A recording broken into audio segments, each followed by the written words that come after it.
Hello दोस्तों, कैसे आप लोग। और मैं डॉक्टर राजकुमार। आज हम बात करने वाले हैं वैधानिक अधिकार।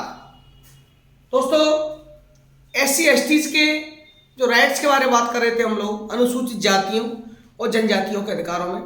जो हमारा अगला पार्ट है वैधानिक अधिकार, लीगल राइट्स। अब तक हमने बात करी थी संवैधानिक अधिकारों की, आज हम बात कर रहे हैं वैधानिक अधिकार। जो हमारा तीसरा वीडियो पार्ट 3 है। देखिए, ये बहुत इंपॉर्टेंट है।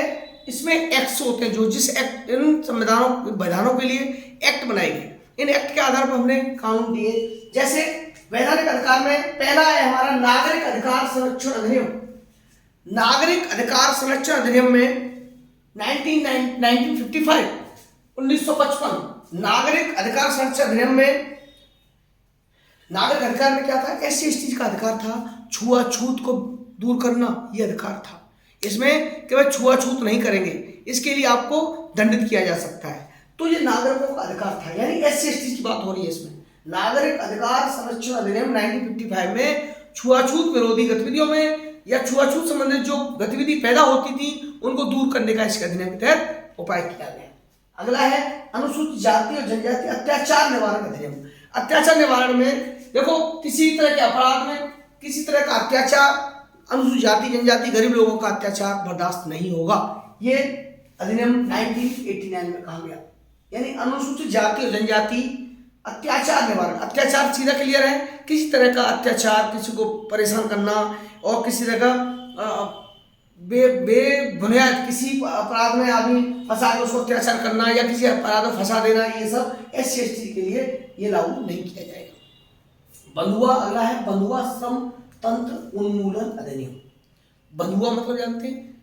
बंधुआ मजदूरी होती है कि बिल्कुल काम मजदूर हमारे यहाँ करेगा, किसी जगह करेगा, जो बंधुआ हो गया वो, चाहे कितना पैसा दे रहे हैं नहीं दे रहे, वो स्वतंत्र नहीं है दूसरी जगह। तो फिर स्वतंत्रता कहाँ है हमारे पास? तो हम फ्री नहीं है ना। तो बंधुआ मजदूरी उन्मूलन, एबोलिश, समाप्त करना, अधिनियम 1976 ये आया था। इसमें बंधुआ मजदूरी को फिनिश किया गया। ठीक है, आप बंधुआ नहीं रह सकते, किसी के यहाँ नौकरी छोड़ सकते हैं, दूसरी जगह कर सकते हैं।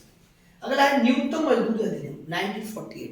इसमें मजदूरी के टाइम जो था वो था न्यूनतम मजदूरी। एससी एसटी के लिए भी, ये सबके लिए आया था, लेकिन न्यूनतम मजदूरी में क्या था कि न्यूनतम मजदूरी में उनके टाइम, मजदूरी का समय, मजदूरी करने का घंटे, उनकी तनख्वाह सब फिक्स किए इसके अंदर 1948। ठीक है, 1948 में न्यूनतम मजदूरी अधिनियम। दोस्तों, इनकी डेट्स को सही करके, अधिनियम के एक्ट्स, इन एक्ट्स के अधिनियमों की डेट सही करके याद कर लीजिए।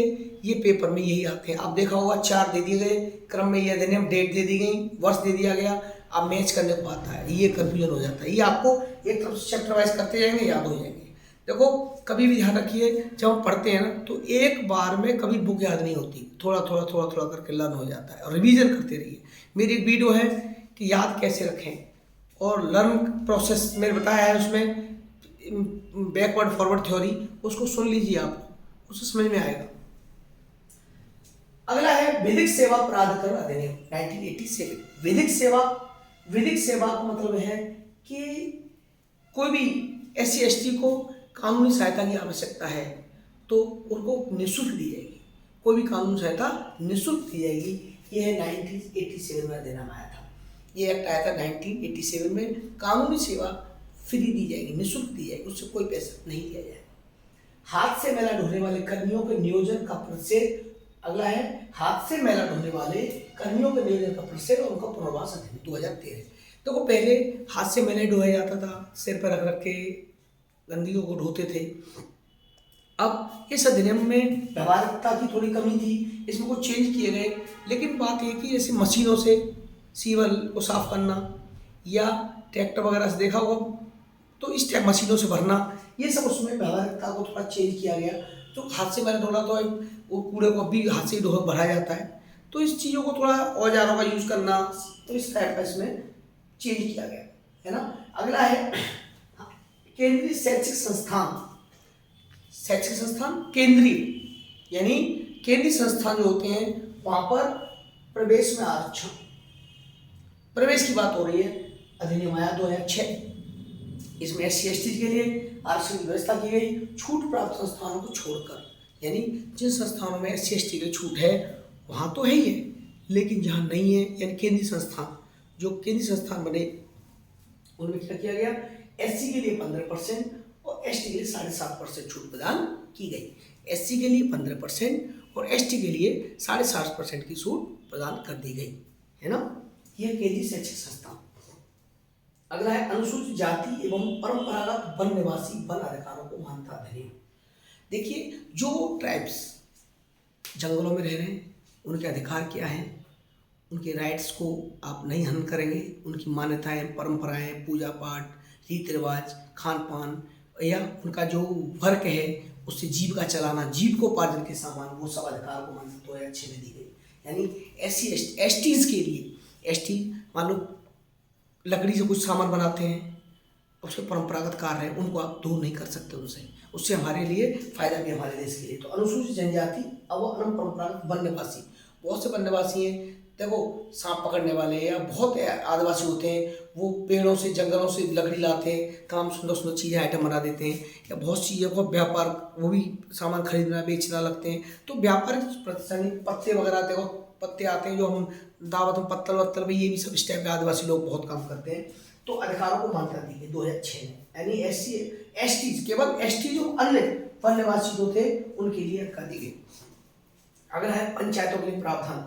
ये हम पिछली वीडियो में पढ़ भी चुके हैं। पंचायतों के लिए प्रावधान दिए गए अनुसूचित क्षेत्रों तक विस्तार अधिनियम, इसमें कहा गया 1996, इसमें क्या गया, पंचायतों के लिए विस्तार, पंचायतों में प्रावधान किए गए और अनुसूचित क्षेत्रों तक विस्तार किया जाएगा प्रावधानों का।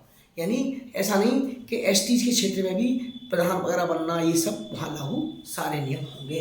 यह अधिनियम 1996 में आया, ठीक है। अगला है केंद्रीय शैक्षिक संस्थान शिक्षक वर्ग में आरक्षण अधिनियम।